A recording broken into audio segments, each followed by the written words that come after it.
Salut les gens, tu vas bien? La France est magique.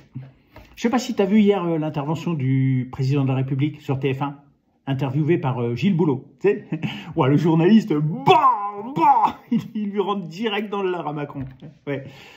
Enfin, Gilles Boulot, il nous avait pas habitués à ça. Avant, c'était plutôt Monseigneur, il est là. Voilà, il doit sentir un petit peu le vent tourner. Mais bon. Donc, dans cette fameuse interview, le président dit que c'est pas sa faute, hein, c'est les Français. C'est les Français qui se plaignent tout le temps. Ils sont pessimistes. On est pessimistes, les Français. Alors que, non, tout va bien. Alors, je vous aurais bien mis la vidéo, mais vous savez, ici, dans le pays, c'est un petit peu bloqué. Il y a des droits d'auteur, il y a des trucs comme ça. Mais par contre, on peut mettre des copies d'écran. Donc, je vais vous mettre, regardez, il y a eu un sondage. Là, celui-là, là. Voilà. Ah, celui-là est sans appel. Là, là. Mais, regardez, il y a quand même 7% des Français qui trouvent que le pays va mieux. Non, mais ceux-là, je ne sais même pas où ils les ont trouvés. Mais, vous savez quoi? Je vais enquêter. Je reviens vers vous, je vais enquêter. Nous interrompons vos programmes pour un flash spécial. Salut les gens, ça y est, je suis de retour. Ça y est, j'ai les noms. C'est un service de renseignement. Oui. Bon, par contre, je peux vous donner que les prénoms et les initiales dans un souci de discrétion. Hein. Alors, ceux qui trouvent que le pays va mieux sont... Tiens, on se croit au Festival de Cannes. Les primés sont... Bon.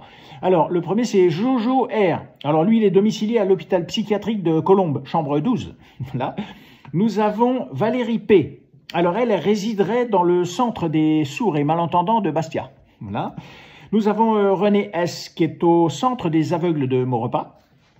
Et les 4 derniers, donc nous avons Brigitte M. Alors, elle aurait voté depuis Paris, depuis son hôtel particulier.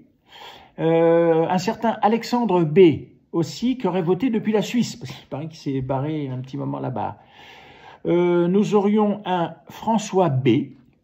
Alors lui, il réside apparemment à l'Estel-Bétaram, dans les Pyrénées-Atlantiques. Je ne connais pas, il paraît que c'est un joli petit bourg. Et puis le dernier est compliqué lui, Volodymyr Z. Alors lui, il aurait voté depuis sa villa de vacances en Toscane. Voilà.